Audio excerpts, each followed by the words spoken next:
I should have known that seeing too deeply into the human body would mean seeing what lies beyond it. But on that November afternoon in 1895, standing in Dr. Julian Ashford's laboratory as he prepared to capture the first radiograph of living bone, I believed only in what could be measured, catalogued, and explained. The laboratory occupied the entire third floor of his Harley Street residence, a maze of copper wiring, glass vacuum tubes, and the sharp smell of chemicals that had long since replaced the perfume of any proper drawing room. I had worked beside him for 2 years, ever since my late husband's colleague had offered me the position out of what I presumed was pity for a childless widow with nowhere else to go. Society whispered about the impropriety of a young woman working so closely with an unmarried gentleman, but I had learned to move through the world as if I were invisible, neither young nor old, neither wife nor maiden, simply a pair of careful hands and a mind that could follow Julian's leaps of brilliance without faltering. He stood now before the wooden apparatus he had constructed, his dark hair falling across his forehead as he adjusted the cathode tube for the 100th time that day. The November light filtering through the tall windows cast his profile in shadow, emphasizing the sharp lines of exhaustion beneath his eyes. He had not slept properly in weeks, driven by an obsession that both frightened and fascinated me in equal measure. "You must hold absolutely still," he said, not looking up from his work. His voice carried that particular tension it always held when we approached the precipice of discovery. "The exposure will take approximately 15 minutes. Any movement will blur the image beyond recognition." I moved to the chair he had positioned before the apparatus, my gray wool dress whispering against the floorboards. The laboratory felt colder than usual, though the coal fire burned steadily in the grate. Perhaps it was merely my nerves. We had attempted this procedure 3 times before with various objects: a key, a compass, a small dead bird, and each time the photographic plate had revealed their hidden interiors with startling clarity. But never before had we turned the invisible rays upon living flesh. Julian had explained the theory to me countless times during our long evenings of preparation. The cathode rays, when they struck the specially coated glass tube, would produce a new form of radiation that could pass through soft tissue but not through bone or metal. The hand I would place before the detector would appear on the photographic plate as a ghostly arrangement of shadows, the bone standing out in dark relief against the transparent flesh. It was, he insisted, nothing more than a new application of physics, no different than using a telescope to see distant stars or a microscope to reveal the invisible world of microorganisms.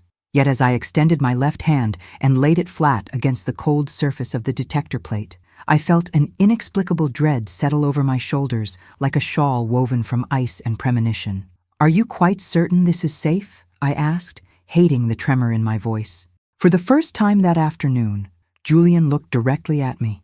His gray eyes held that fevered intensity I had come to recognize as both his greatest gift and his deepest curse. "Nothing worth discovering is entirely safe, Eleanor, but I would never ask you to do something I had not already done myself." He showed me his right hand, and I saw for the first time the redness of the skin, the slight blistering at the fingertips. A cold horror washed through me. "Julian, what have you done to yourself? Merely too long an exposure during last night's calibration tests," he said dismissively, already turning back to his apparatus. The sensation passed within hours. "Now please, we are losing the light." I wanted to protest, to rise from the chair and insist he show his hand to a proper physician. But I had learned long ago that Julian Ashford could not be diverted once he had set himself upon a course. My husband had been the same way, though his obsession had been with tropical diseases rather than invisible rays. That obsession had taken him to Burma, and Burma had sent back only his journals and a letter explaining that fever had claimed him within a fortnight of his arrival.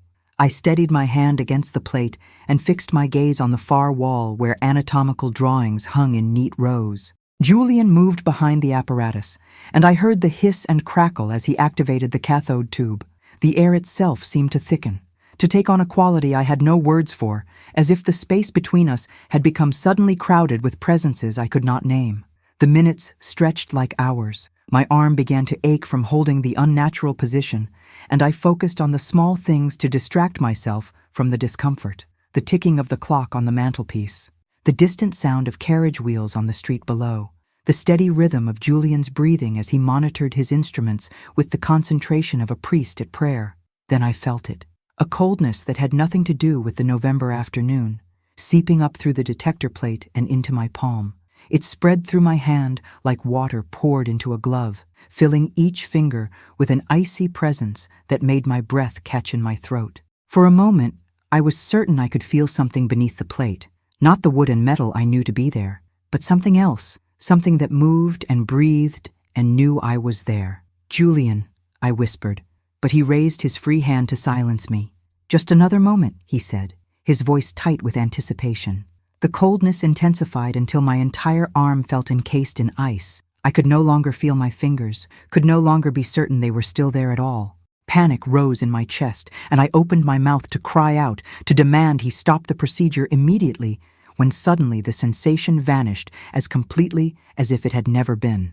"There," Julian said, and I heard the triumph in his voice as he deactivated the cathode tube.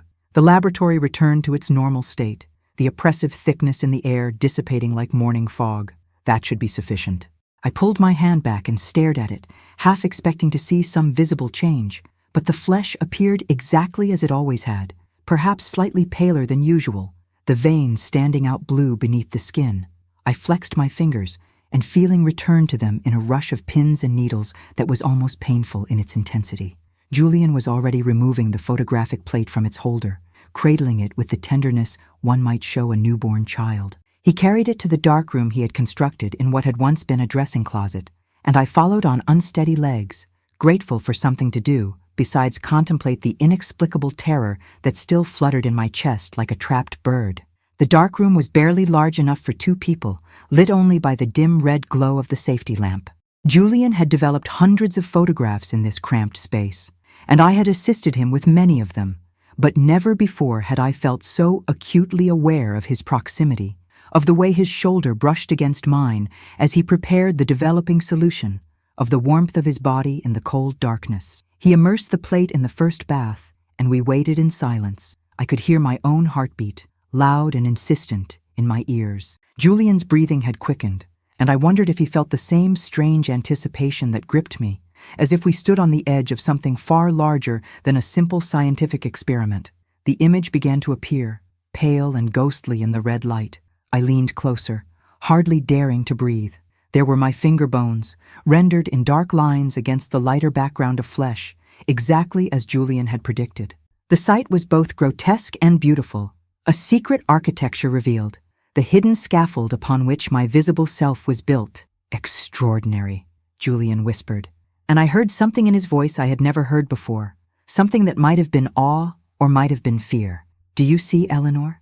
Do you see what we have done?" But I was no longer looking at my hand bones. My attention had fixed on something else in the image, something that should not have been there at all. In the space beyond my hand, where there should have been only the vague shadows of the wooden backing, I could see the suggestion of another hand, translucent and incomplete, its fingers spread in a gesture I could not quite interpret.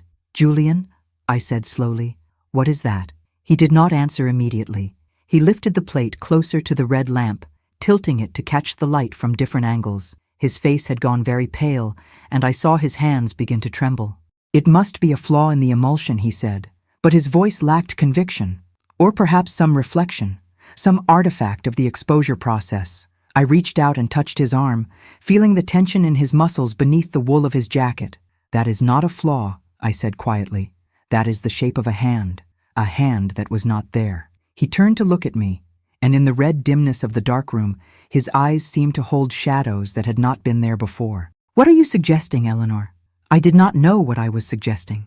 I knew only that the coldness I had felt during the exposure had been real as the hand I saw now in the photographic plate, and that some boundary we had not known existed had been crossed in that laboratory, in those 15 minutes when invisible rays had been made to pass through living flesh.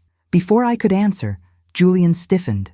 He brought the plate so close to his face that I feared he might damage it. His breath came in short, sharp gasps. "Eleanor," he said, and now his voice shook with something that might have been excitement or terror or both. "Look at the fingers. Look at how they are positioned." I looked, though part of me did not want to see. The The spectral hand in the image was not merely present. Its fingers were arranged deliberately, purposefully. They were not relaxed or simply overlapping my own. They were curved in a specific gesture, one I recognized from Julian's studies of spiritualist phenomena, from the countless books on mediumship and contact with the dead that he pretended to read only for their scientific skepticism. The hand in the radiograph was waving, not in greeting but in warning, or perhaps in beckoning. It was impossible to say which, but the intentionality was unmistakable. "We need to make another exposure," Julian said suddenly, setting down the plate with shaking hands. "We need to verify this result immediately." It was nearly dark outside, and the laboratory had grown cold enough that I could see my breath in the air. Every instinct I possessed urged me to refuse, to insist we leave this place and never speak of what we had seen. But I had not survived 2 years of widowhood by giving in to instinct and fear. I had survived by being useful, by being indispensable, by being the one who did not flinch when faced with the uncomfortable or the inexplicable.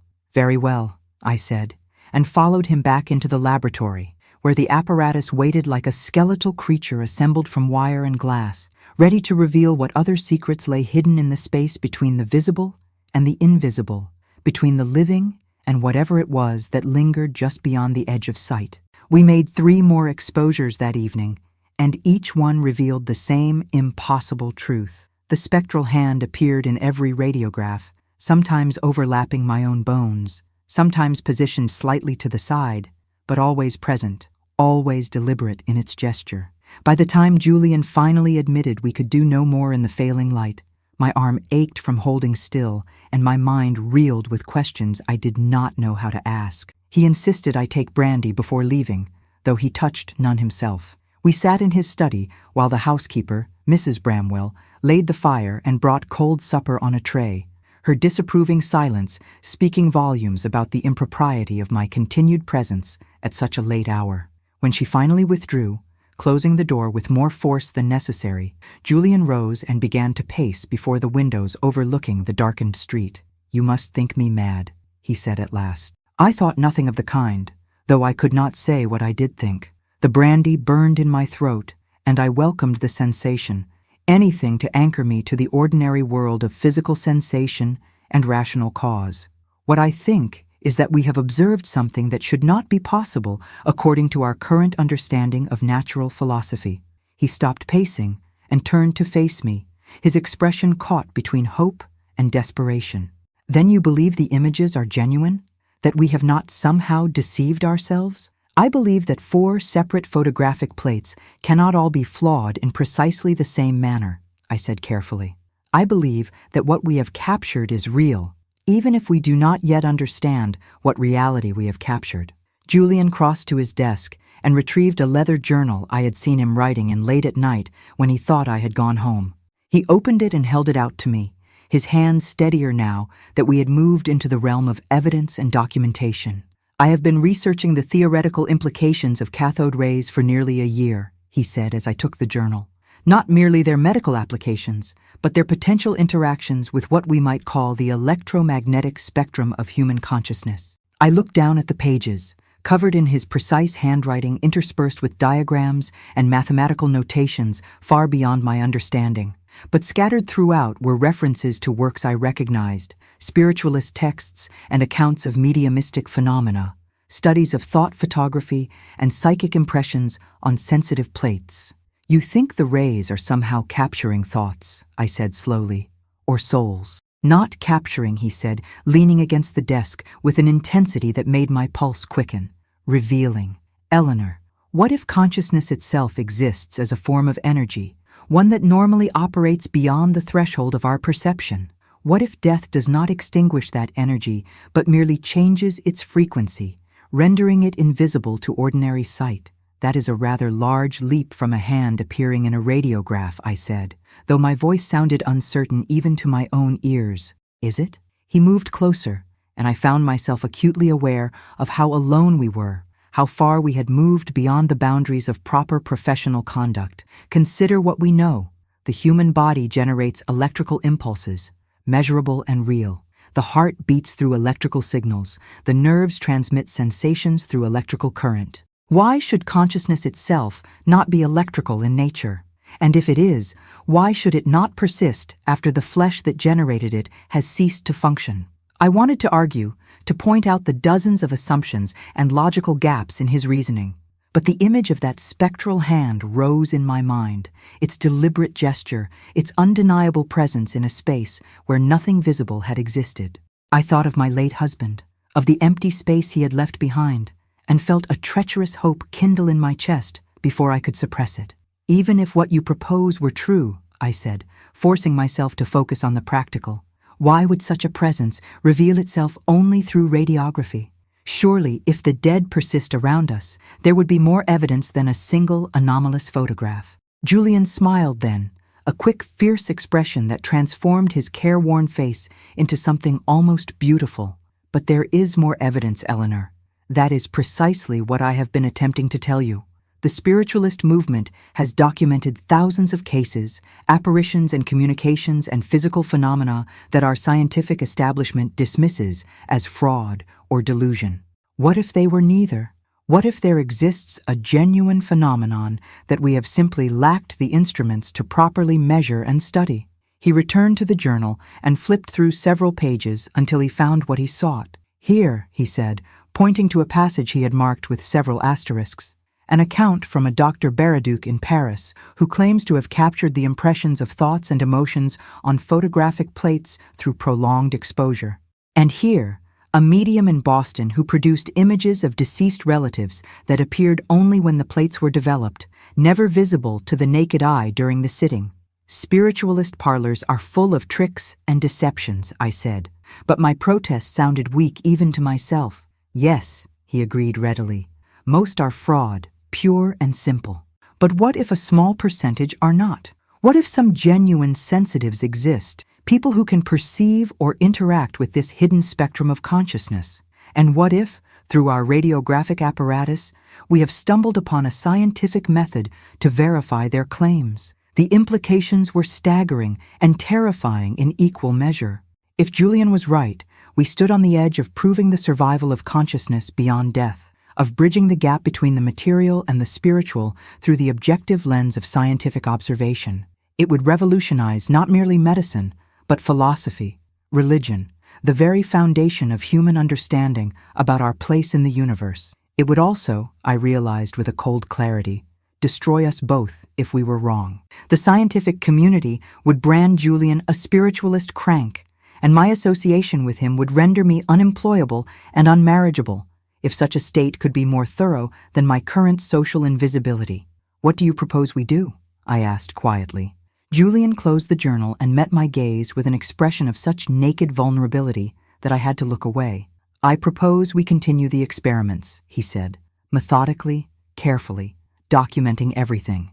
We make exposures under varying conditions, attempt to establish communication or at least consistent reproducibility, and we tell no one, not yet, not until we have evidence so compelling that it cannot be dismissed or explained away. That could take months, I said. Years even. Yes, he said simply. I understand if you wish to withdraw from the work. The risk to your reputation is considerable, and I have no right to ask you to share in what may prove to be either the greatest discovery of our age or the complete destruction of my career and credibility. I should have withdrawn. A sensible woman, a cautious woman, would have thanked him for his understanding and walked away into the safety of anonymity and proper spinsterhood.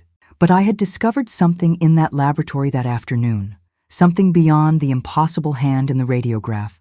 I had discovered that I was not content to merely exist at the margins of other people's lives, recording their discoveries and keeping their secrets. For the first time since my husband's death, I felt the pull of something larger than my own small orbit of grief and resigned acceptance.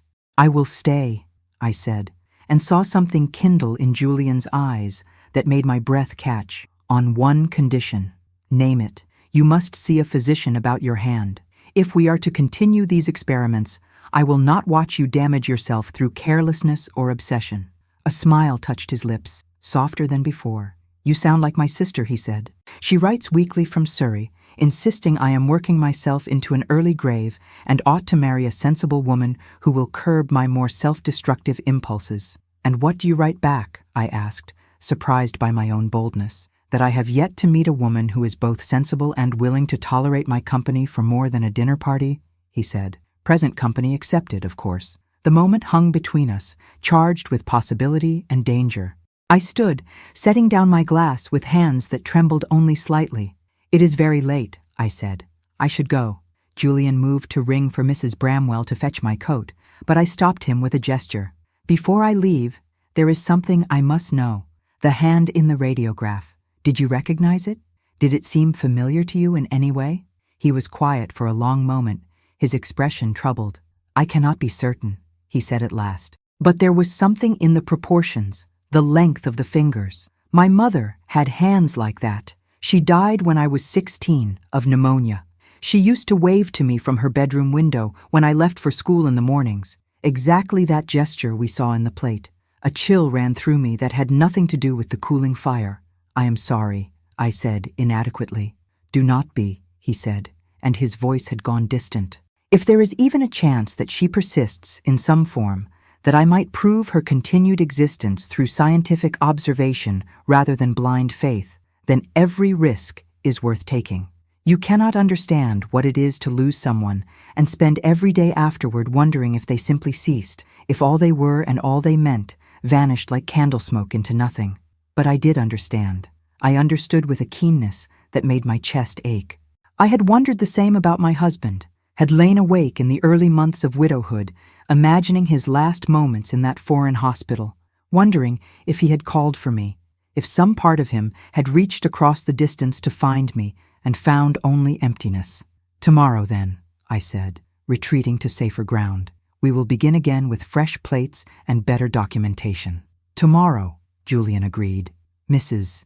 Bramwell appeared with my coat and such evident relief at my departure that I almost smiled. The housekeeper had made her opinion of my presence quite clear through 1,000 small gestures of disapproval over the past 2 years. I wondered what she would think if she knew what we had discovered in the laboratory above her head, what boundaries between worlds we might be preparing to dissolve. The hansom cab Julian insisted on calling for me rattled through the dark streets of London, and I pressed my face to the cold window, watching the gas lamps blur past like earthbound stars. My hand, the one we had radiographed, felt strange, as if it no longer quite belonged to me. I flexed my fingers and thought of the spectral hand overlapping my bones, thought of Julian's mother waving from her window, thought of all the dead who might be watching us even now, waiting for someone to finally see them clearly. When I finally reached my small rented rooms in Bloomsbury, I found I could not sleep.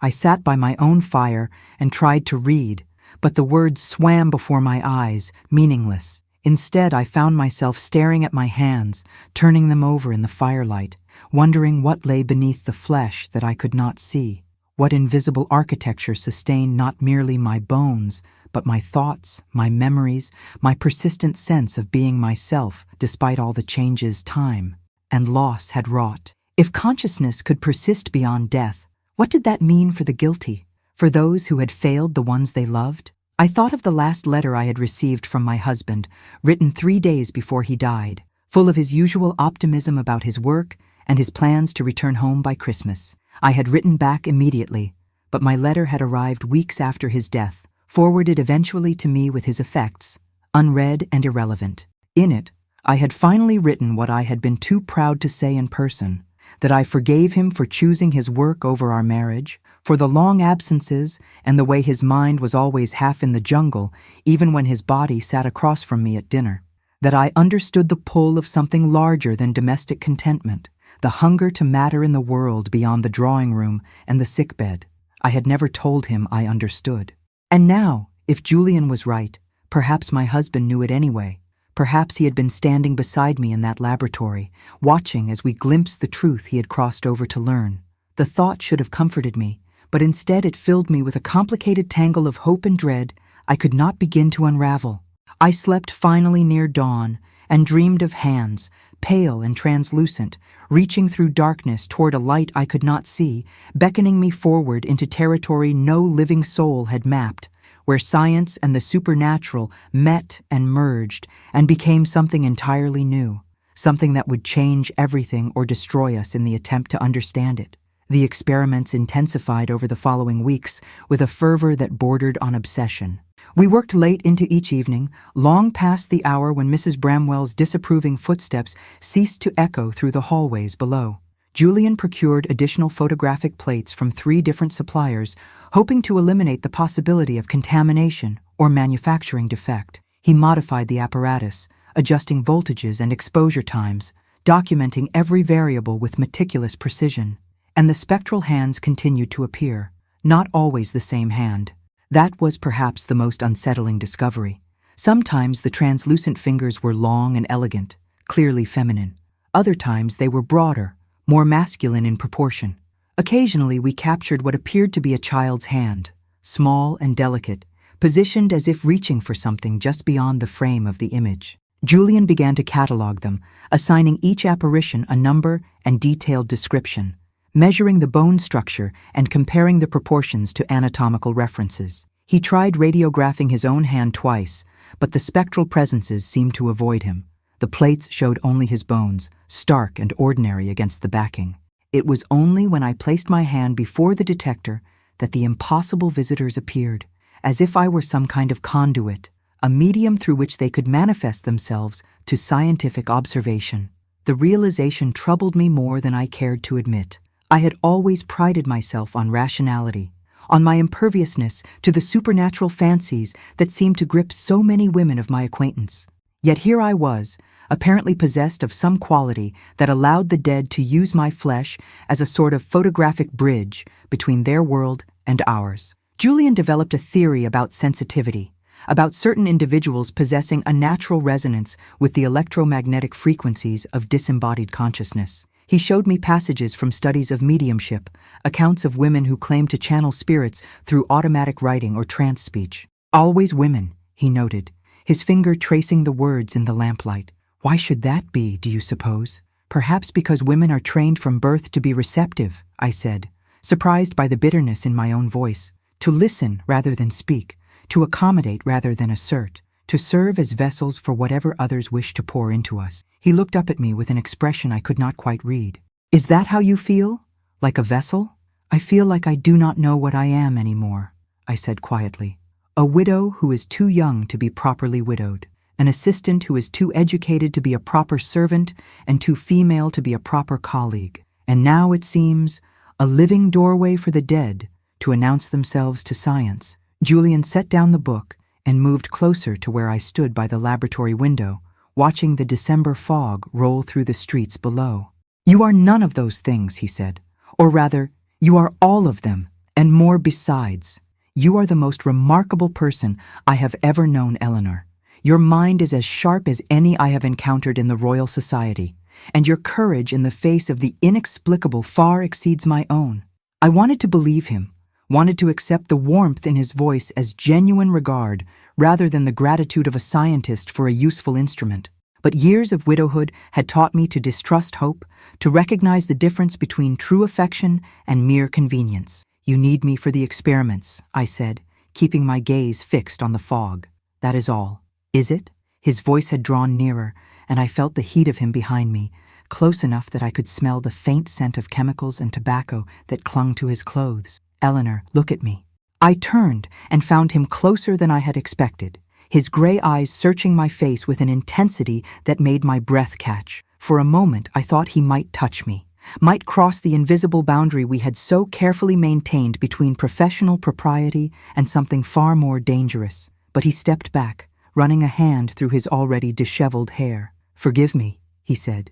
You are right to remind me of the nature of our association. I have no right to burden you with personal sentiments when you have already risked so much for this work. I should have agreed, should have retreated gratefully into the safety of professional distance. Instead, I heard myself say, "What if I want to be burdened?" The words hung between us, reckless and revealing. Julian went very still, his expression caught between wonder and something darker, something that looked almost like fear. "You do not know what you are saying," he said at last. "I am not a good man, Eleanor. I am selfish and obsessive, and I have already destroyed one woman's faith in me. My sister has not spoken to me in 4 years because I refused to abandon my work, even when our father was dying. He wanted me at his bedside, and I was here instead, chasing theories and burning my hands on cathode tubes. What kind of man does that make me? The kind who believes his work might save others from the pain of such losses, I said. The kind who would rather bear guilt than helplessness. You are too generous in your assessment, he said, but some of the tension had left his shoulders. My sister calls it selfishness. My colleagues call it mania. Perhaps they are right. Or perhaps we are all trying to make sense of death in whatever way we can, I said. You with your experiments, your sister with her anger, me with my continued presence in a laboratory where I apparently summon ghosts through radiography.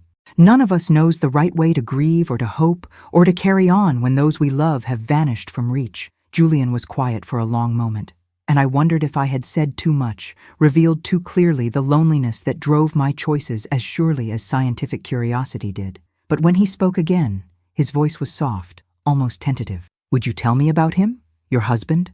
It was the first time in 2 years he had asked about my past, and I found myself unexpectedly willing to answer.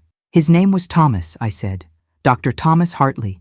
He studied tropical diseases and dreamed of eradicating malaria.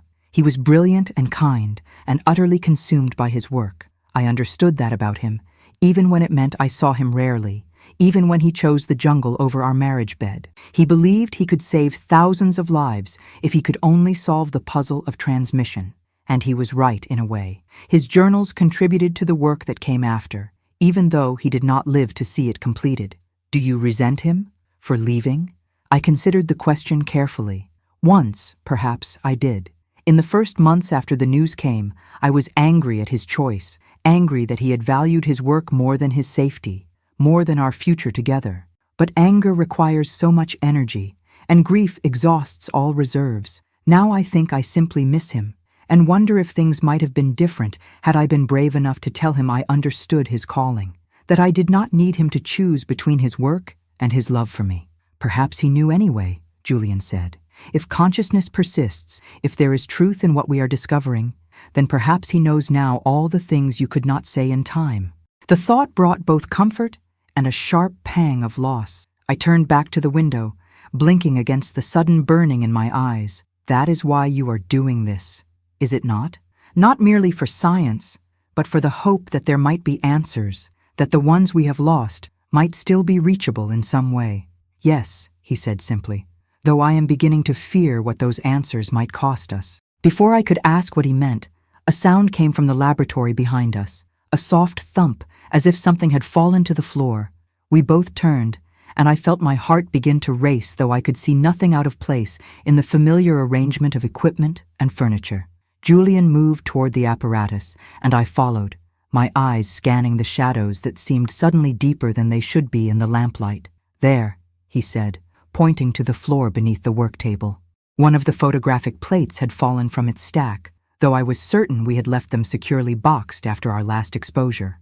Julian picked it up and held it to the light. It was one we had exposed 3 days ago, a radiograph of my left hand showing 2 spectral presences, one overlapping my thumb, the other positioned near my wrist. He had marked it in his catalog as exposure 14, female and child hands. But now, as we examined it in the better light of the laboratory, I saw something we had not noticed before. The spectral hands were not merely present in the image, they were positioned in relation to each other. The larger hand curled protectively around the smaller one, as if offering comfort or guidance, and there, barely visible in the shadow between them, was something that might have been letters, faint and uncertain, but unmistakable in their deliberate formation. "Julian," I whispered, "do you see it?" He brought the plate closer to his face, his hands trembling. "It is writing," he said, his voice rough with excitement or fear or both. "Eleanor, there is writing in the radiograph." We carried the plate to the darkroom and used his magnifying glass to examine it more closely under the red lamp. The letters were crude and wavering, as if scratched by a finger in frost, but 3 words were clearly legible. "Help us speak." I stepped back from the developing table, my mind reeling. It was one thing to capture ghostly presences in a radiograph, quite another to receive a direct communication, a plea that suggested not merely persistence beyond death, but consciousness, intention, desperate need. "This changes everything," Julian said, and I heard the tremor in his voice. They are not merely impressions or residual energy. They are aware. They are trying to reach us. Or we are going mad, I said, though I no longer believed it was madness. What we had discovered was too consistent, too deliberate. The dead were speaking through cathode rays and photographic emulsion, and they wanted something from us. Tomorrow we try something different, Julian said, setting down the plate with reverent care. No more passive observation. We will attempt direct communication. I will construct a method for them to respond to specific questions, perhaps through variations in exposure or multiple sequential images. That sounds dangerous, I said. It is dangerous, he agreed. We are venturing into territory no scientist has ever mapped. But consider what we might learn, Eleanor. Not merely proof of survival beyond death, but the possibility of communication, of maintaining connection with those we have lost. Is that not worth the risk? I thought of Thomas, of all the things I had left unsaid, of the letter that had arrived too late. I thought of Julian's mother waving from her window, of the child's hand reaching through the radiograph. I thought of all the grief and guilt and longing that bound the living to the dead, and wondered if we were about to forge a bridge across that divide, or simply open a door that should have remained forever closed. Yes, I said at last, it is worth the risk. Julian's expression softened into something that might have been gratitude, or might have been the beginning of something deeper, something we had both been too cautious to name. But before either of us could speak, the gas lamps in the laboratory flickered, dimmed, and then surged brightly again, as if some invisible hand had passed across them.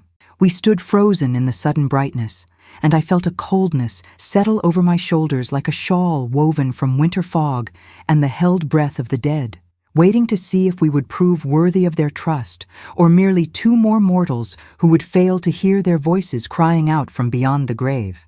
Julian spent the next 2 days constructing what he called a sequential exposure apparatus, a device that would allow us to make multiple radiographs in rapid succession, each one following a specific question we would pose aloud before the exposure.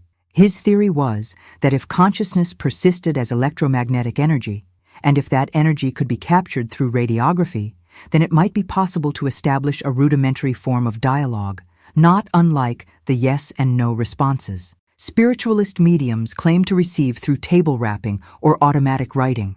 I had my doubts about the enterprise, but I could not deny the evidence we had already accumulated.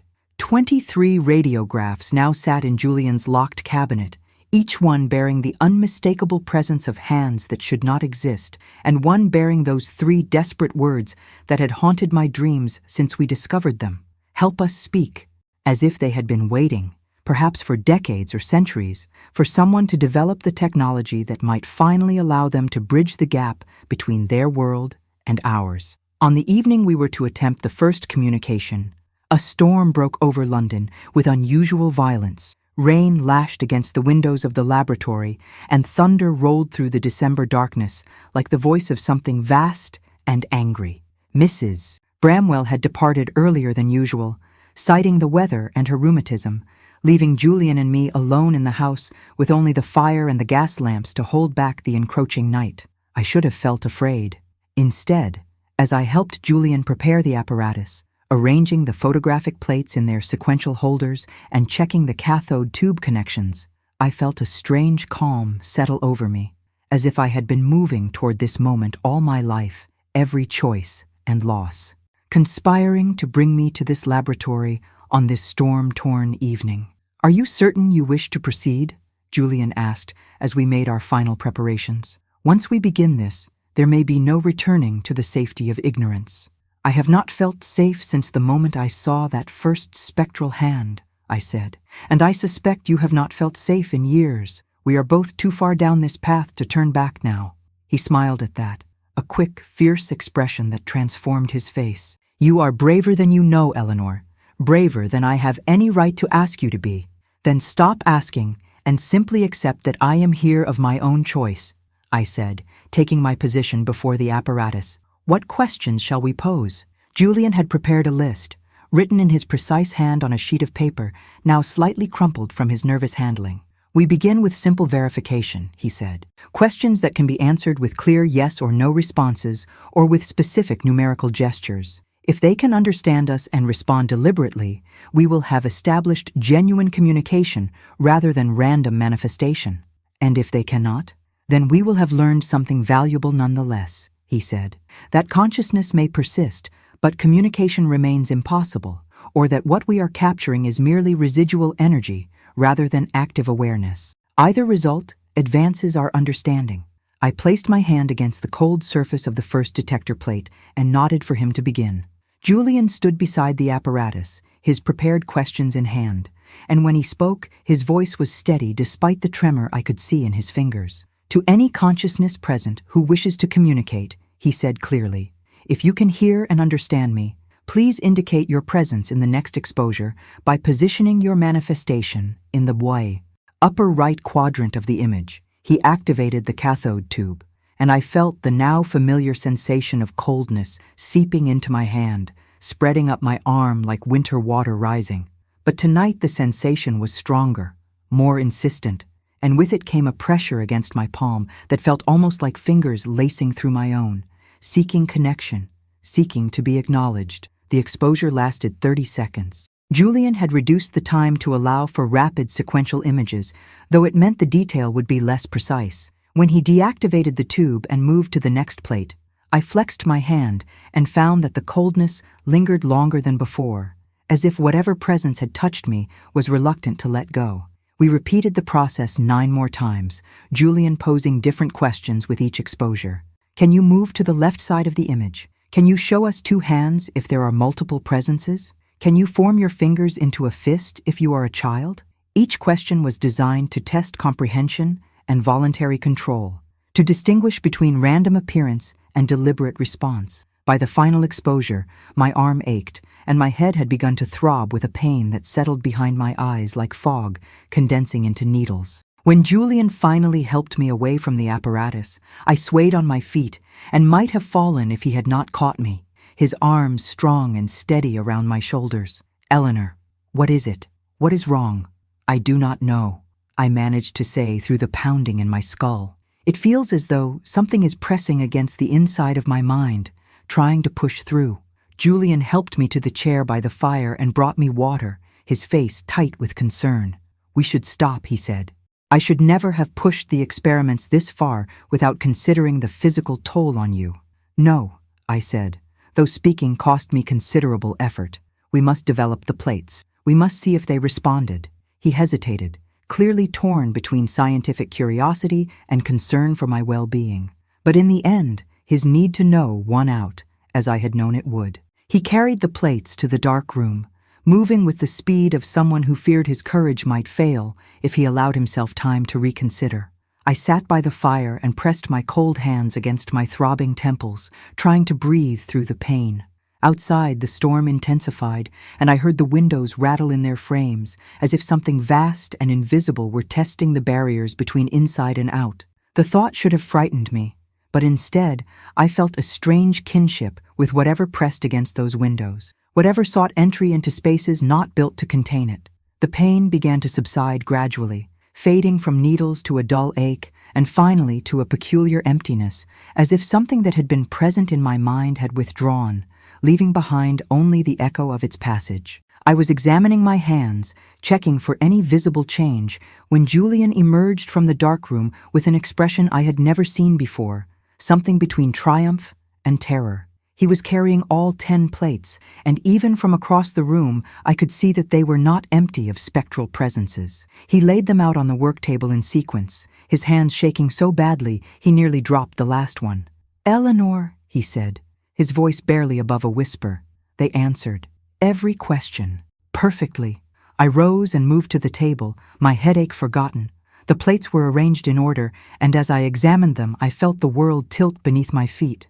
The first image showed a single spectral hand positioned precisely in the upper right quadrant, exactly as Julian had requested. The second showed it moved to the left. The third showed 2 hands, clearly indicating multiple presences. The fourth showed a small hand clenched into a fist. They had answered every question with perfect accuracy. This was not random manifestation or coincidental arrangement. This was communication, deliberate and unmistakable, from something or someone on the other side of death itself. But it was the final 2 plates that made my breath catch in my throat. Julian had asked more complex questions toward the end, questions that required something beyond simple spatial positioning. In plate 9, he had asked if the presences could show us something that would prove their former humanity. The spectral hand in that image was positioned beside my own bones, its fingers spread in what I suddenly recognized as a specific gesture, the sign language symbol for mother. And in the final plate, in response to Julian's question about what they needed from us, the ghostly hand had managed something I would have thought impossible through the medium of radiography. It had traced words again, clearer than before, letters formed in the space between the bones like writing scratched in frost. Free us from silence. I looked up at Julian and saw my own awe and terror reflected in his face. We have done it, he said. We have proven beyond doubt that consciousness survives death. And more than that, we have opened a channel of communication. Eleanor, do you understand what this means? I understood. We had bridged the gap between life and death, between the material and the spiritual. We had given voice to those who had been silenced by mortality, had proved that the dead were not truly gone, but merely separated from us by barriers of perception we were only beginning to understand. It was the most significant discovery in human history, a revelation that would transform every assumption about existence and meaning. It was also, I realized with growing dread, incredibly dangerous. We had opened a door without knowing what might come through it, had invited communication without understanding what we might be asked to do in return. Free us from silence. But from what silence? And what would happen if we succeeded? Julian was already reaching for his journal, his scientific mind racing ahead to implications and next steps. We must conduct additional trials, he said. Establish a more complex vocabulary, perhaps devise a system where they can indicate letters sequentially to form longer messages. The possibilities are boundless, Eleanor. We could ask them about the nature of death itself, about what lies beyond, about whether there is purpose or meaning or merely persistence. I wanted to share his enthusiasm, to feel only the wonder of discovery without the weight of foreboding that pressed down on my shoulders like a gathering storm. But I could not shake the memory of that pressure against my mind during the exposures, the sense of something trying to push through, to use me as more than merely a photographic medium, but as a doorway, a vessel, a voice. Julian, I said carefully, have you considered that we might not be the only ones who want something from this communication? He looked up from his journal, confused. What do you mean? We asked them questions, and they answered, I said. But they also asked something of us. Free us from silence. That is not merely a description, it is a request, perhaps even a demand. Surely you do not suggest we refuse, he said. After everything we have discovered, how can we turn away from beings who seek only to be heard, to be acknowledged as still existing? I am not suggesting we refuse, I said slowly, trying to articulate the unease that coiled in my chest. I am suggesting we proceed with caution. We do not know how many of them there are, or what they want beyond being heard. We do not know if all the dead are benevolent, or if some might have purposes that would not serve the living well. Julian set down his journal and moved closer, taking my hands in his. His skin was warm against my cold fingers, and I felt the pulse of his heartbeat through his wrists. You are right to counsel caution, he said. But consider this. If we do not help them speak, who will? How many generations of the dead have been trapped in silence, unable to reach those they left behind, unable to offer comfort or warning or love? We have been given an extraordinary gift, Eleanor, the ability to bridge that divide. Can we truly walk away from it? No, I said quietly. I do not think we can.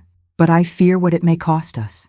Then we face that cost together, he said, and in his eyes I saw not merely scientific passion, but something deeper, something personal that made my heart beat faster despite my fear. You have become essential to me, Eleanor, not merely as an assistant or as a conduit for this work, but as someone I cannot imagine being without. If there are dangers ahead, I would face them at your side or not at all. I should have stepped back, should have reminded him of propriety and professional boundaries. Instead, I found myself moving closer, drawn by a need I had suppressed for too long, the need to be seen and valued and wanted for myself rather than for my usefulness or my convenient invisibility. Julian, I began, but whatever I had meant to say dissolved as he bent his head and kissed me, gentle and questioning, giving me every chance to pull away. I did not pull away. I kissed him back with all the loneliness and longing I had carried since becoming a widow, all the hunger for connection that I had convinced myself I no longer felt. When we finally drew apart, both breathless, he rested his forehead against mine. "Forgive me," he said. "I should not have taken such liberty." "There is nothing to forgive," I said, "unless you regret it." "Regret it?" He laughed softly, a sound of pure wonder. "Eleanor, I have wanted to do that since the first month you came to work for me. I have been half in love with you for 2 years, and too much a coward to admit it even to myself." The words settled over me like a benediction, like the answer to a question I had not dared to ask. I kissed him again, and this time there was nothing tentative about it, nothing that spoke of caution or restraint. We had opened doors we could not close, had ventured into territory from which there might be no return. And in the face of such unknowns, the connection between two living souls felt like the only certainty worth grasping. When we finally separated, the storm outside had begun to quiet, the thunder rolling away into the distance. But I knew with absolute clarity that we stood at the center of a different kind of storm, one we had conjured ourselves through our experiments and our questions and our refusal to accept the boundaries between life and death as permanent or impermeable. Tomorrow we would continue the work, would find a way to free the dead from their silence. But tonight we had freed ourselves from a different kind of silence, and for better or worse, we would face whatever consequences came from both revelations as what we had perhaps always been meant to be, not merely scientist and assistant, but partners in every sense, bound together by love and curiosity and the shared burden of knowledge that would change everything we thought we understood about the world and our place in it. We began the final experiment on a clear January morning when frost painted elaborate patterns on the laboratory windows and the winter sun cast long shadows across the floor. Julian had spent the previous week constructing what he called a vocalization apparatus, a device that would allow the dead to communicate not merely through radiographic images, but through sound itself, by manipulating the electromagnetic fields that his modified cathode tubes generated. The theory was ambitious to the point of madness. If consciousness existed as electromagnetic energy, and if that energy could interact with our photographic plates, then perhaps it could also vibrate the air itself, modulate sound waves in ways that human ears could perceive. We would be giving the dead not merely visibility, but voice, allowing them to speak across the divide as clearly as if they stood beside us in living flesh. I should have been terrified. Perhaps I was, beneath the calm exterior I had cultivated through years of managing grief and uncertainty. But I was also exhilarated, driven by a need that had grown since our kiss in the lamplight, since Julian had looked at me and said I was essential, since we had crossed the line between professional partnership and something that felt like destiny itself. Mrs. Bramwell had given her notice the previous day, claiming that unnatural things were happening in the house, and she would not be party to whatever wickedness we were conducting in the name of science. Julian had accepted her resignation with equanimity, though I saw the flicker of concern in his eyes. We were truly alone now, with only each other and the hungry dead for company. The apparatus stood in the center of the laboratory, a strange marriage of scientific instruments and spiritualist paraphernalia. Julian had incorporated several modifications suggested by mediums he had consulted in secret, trumpet-shaped amplifiers and copper wire configurations that supposedly enhanced psychic transmission. He claimed to regard such additions as mere experimental variables, but I suspected he had moved beyond pure skepticism into a territory where science and faith blurred together like fog and lamplight. I took my position before the detector plates while Julian made his final adjustments. My hands no longer trembled when I placed them against the cold surface. Over the past weeks, I had grown accustomed to the sensation of invisible fingers lacing through my own, of presences pressing against my mind, like children seeking attention. They had become almost familiar, these eager dead who waited for someone to finally hear them clearly. Julian had planned to pose a simple invitation, to ask if any presence wished to speak, and offer them the apparatus as a means to do so. But before he could begin, I felt a shift in the laboratory, a change in the very quality of the air. The temperature dropped so suddenly that my breath misted before me, and the gas lamps flickered despite the stillness of the morning. "Eleanor," Julian said, his voice sharp with alarm. "Something is wrong." I wanted to agree, wanted to pull my hands away and retreat to safety, but I found I could not move. The coldness that usually seeped gradually into my flesh had seized me completely, freezing me in place as effectively as if I had been carved from ice. And with the cold came a pressure against my mind, far stronger than anything I had experienced before, pushing and pushing until I felt something within me begin to give way. "Julian," I managed to gasp, but my voice sounded strange even to my own ears, distant and hollow. "Julian, I cannot move." He was at my side instantly, his hands gripping my shoulders. "Eleanor, look at me. Stay with me." But I could not look at him.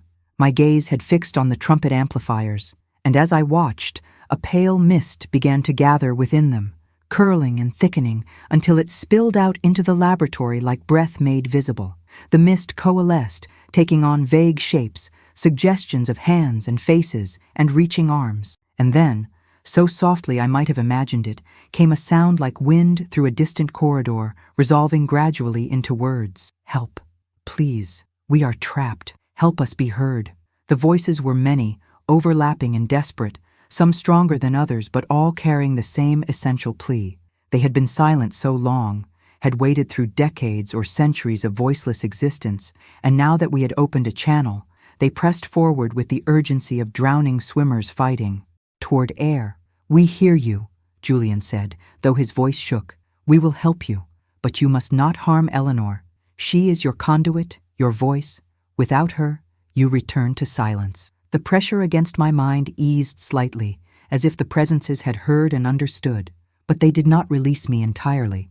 I remained frozen, a living bridge between worlds, and through me I could feel their hunger, not malevolent, but vast and overwhelming, the accumulated need of countless souls who had something to say and no way to say it. "Tell us what you need," Julian said, positioning himself beside the apparatus. "Tell us how we can free you from silence without destroying what we have built." The mist churned and shifted, and the voices grew stronger, more distinct.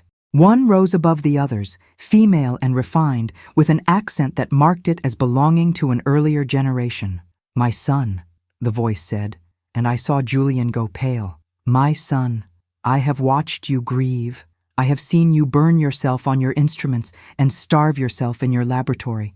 And I could not reach you. I could not tell you that I am not gone, that I remain, that love does not end with the stopping of the heart." "Mother?" Julian's voice cracked on the word. "Mother? Is that truly you?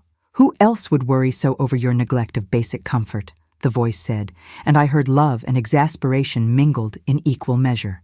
"You are so like your father, brilliant and self-destructive, but you have found someone to balance you, I think.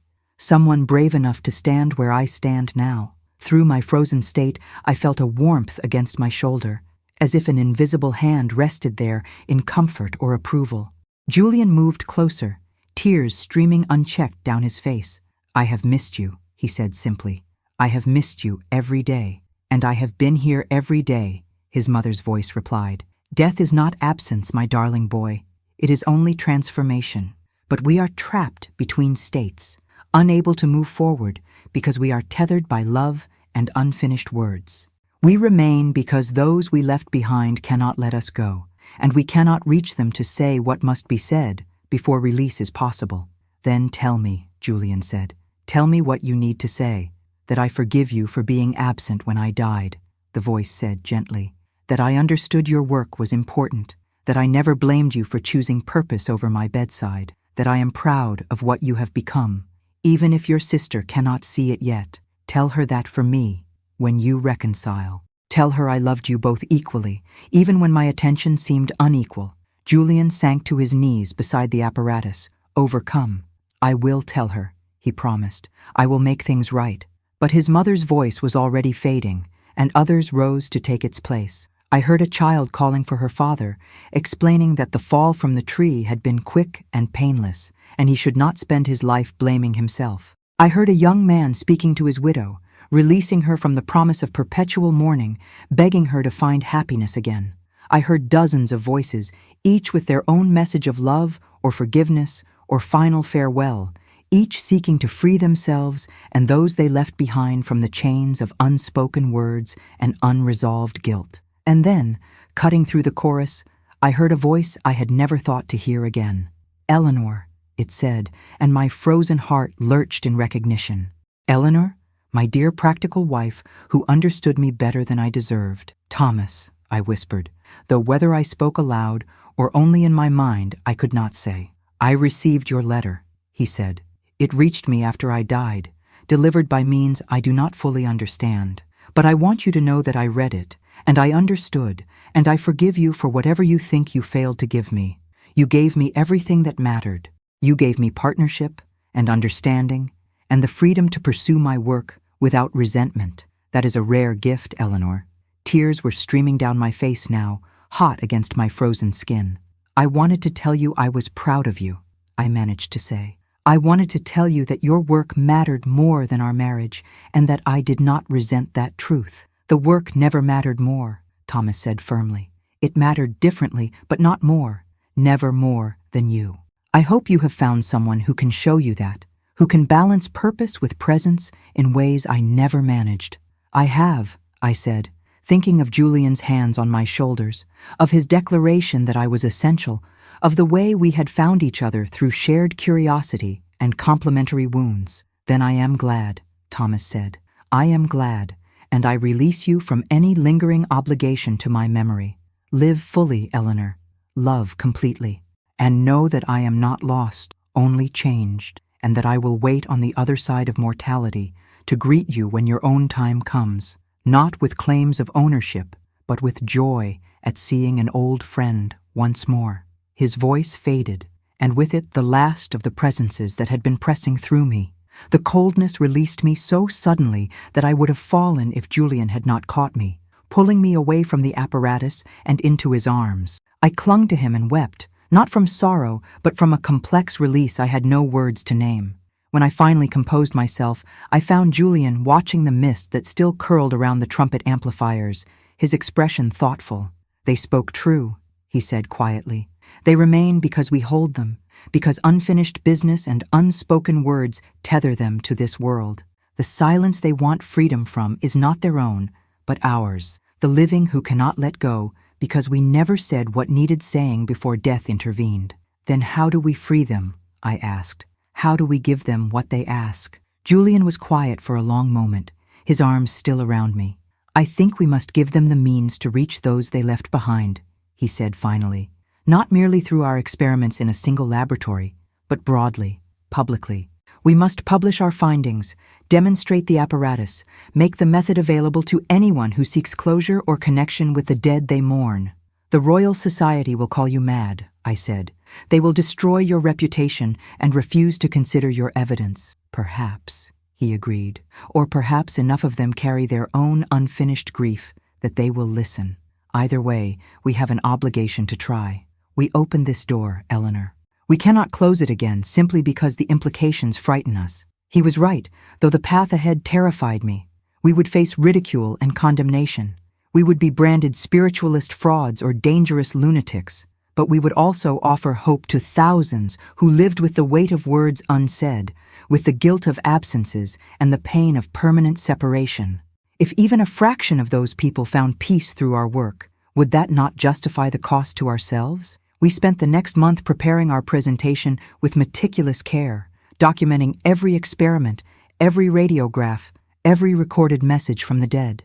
Julian wrote paper after paper, explaining his theories of consciousness as electromagnetic energy, of death as transformation rather than cessation.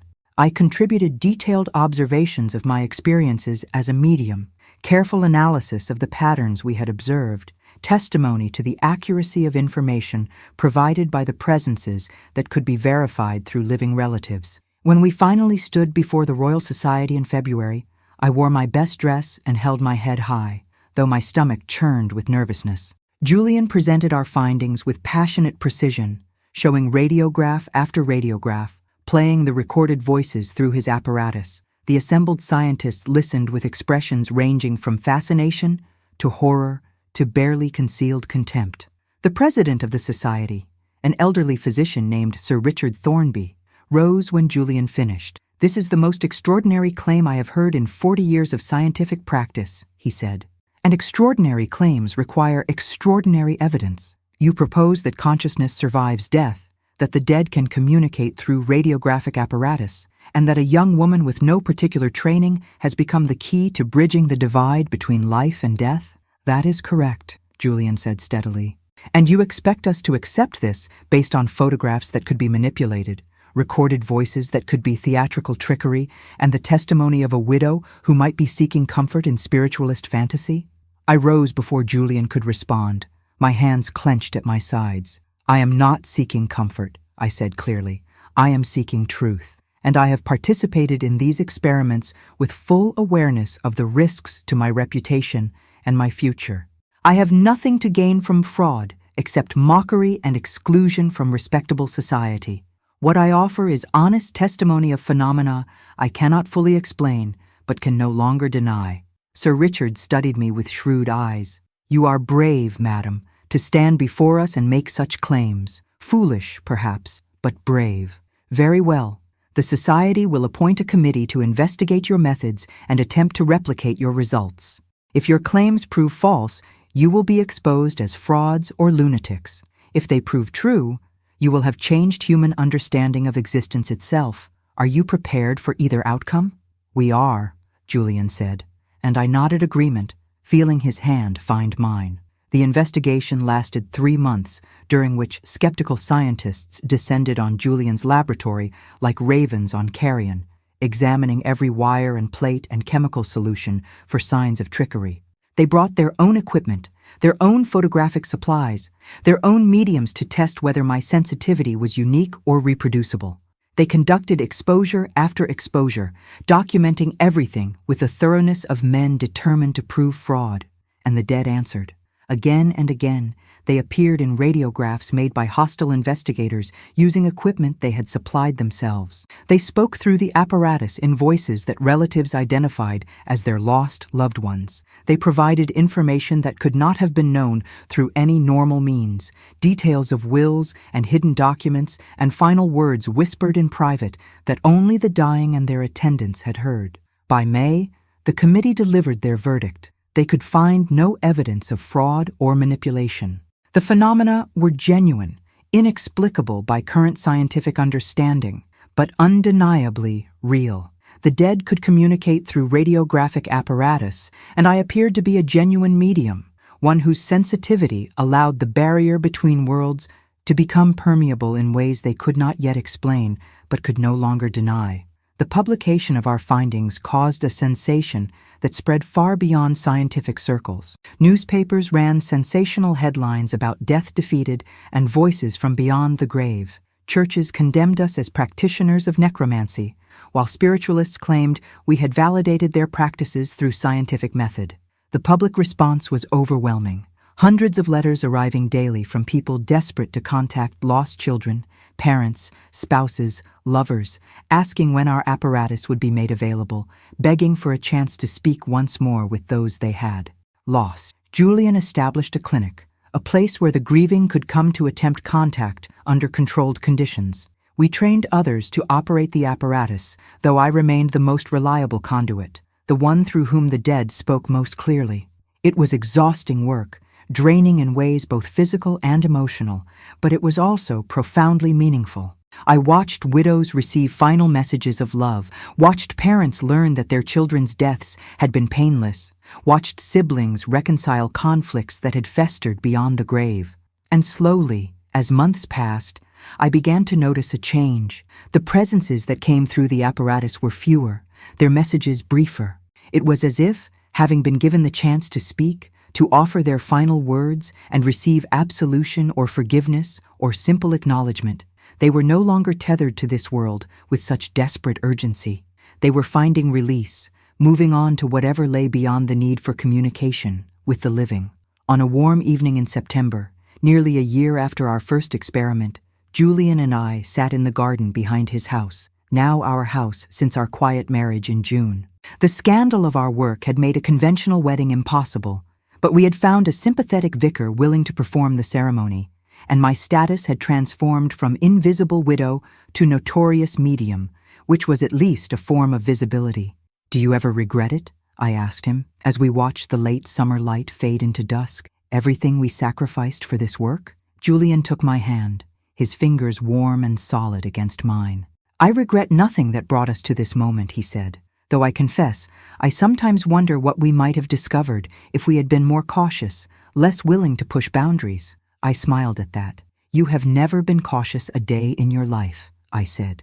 It is not in your nature, nor, I think, in mine, though I pretended otherwise for many years. We have given the dead their voices, he said, and in doing so, perhaps we have freed the living as well. Freed them from the weight of words unsaid, from guilt over absences and failures. That seems worth whatever price we paid in reputation or conventional acceptance. I thought of Thomas, of his final message releasing me to live and love fully. I thought of Julian's mother, of the way her words had allowed him to reconcile with his sister, to mend that long broken bond. I thought of all the tears and relief and healing I had witnessed in the clinic, all the people who could finally move forward because they had been given the chance to say goodbye properly. It was worth it, I agreed, all of it. As we sat in the gathering darkness, I felt a familiar coldness brush against my hand, gentle and fleeting. I did not pull away. I had grown accustomed to these moments, these brief contacts from the dead who passed through our world like travelers glimpsing a distant shore. They no longer frightened me. They were simply another part of reality, one we had learned to perceive and understand. Julian felt it too. I saw him smile and lift his hand as if in greeting or farewell. And then the presence was gone, released into whatever lay beyond our perception, beyond our apparatus and our apparatus of wires and plates and desperate hope. We had opened a door between worlds, but we had also learned an essential truth. The door was not meant to remain open forever. The dead did not wish to stay trapped between states, bound by unfinished words and unresolved grief. They wished to speak their piece and move on, to transform from desperate ghosts into whatever came next, freed at last from the silence that had held them. And the living, having heard those final messages, could let them go without the weight of guilt or the ache of things left unsaid, could live fully in the present rather than haunted by the past, could love without fear of inadequacy or loss, knowing that love itself persisted even when flesh failed, that nothing essential was ever truly lost, only changed, only waiting on the far side of mortality to be recognized again. I leaned against Julian's shoulder and listened to the evening sounds of the city, the distant clatter of carriages and the murmur of voices from neighboring houses. We had crossed boundaries that were never meant to be permanent, had proved that death was not an ending, but a threshold, and that the silence we feared was only ever our own failure to listen deeply enough. The dead had always been speaking. We had simply needed to develop the technology and the courage to finally hear them, to give them not merely visibility, but voice, not merely evidence, but acknowledgement. And in doing so, we had learned that the greatest gift we could offer was not eternal connection, but proper farewell, not the promise of preservation, but the permission to transform and release. In the months and years that followed, as our work continued and others refined the apparatus and the methods, as the practice of radiographic mediumship became accepted, if not entirely understood, Julian and I built a life together that balanced science with love, purpose with presence. We had learned from the dead that nothing mattered more than the words we spoke while we had the chance, that absence only became tragedy when we left things unsaid. So we spoke our truth to each other daily. We forgave readily and loved openly and never let a day pass without acknowledging what we meant to each other. And when our own time came, as it eventually must for all who live, we would cross that threshold knowing we had left nothing unspoken, nothing undone that mattered, nothing but memories that would persist long after flesh failed, long after the apparatus fell silent, long after the last ghostly hand waved farewell from the radiographic plates and moved on into whatever mystery lay beyond the reach of cathode rays and electromagnetic fields and the desperate human need to believe that nothing we love is ever truly lost.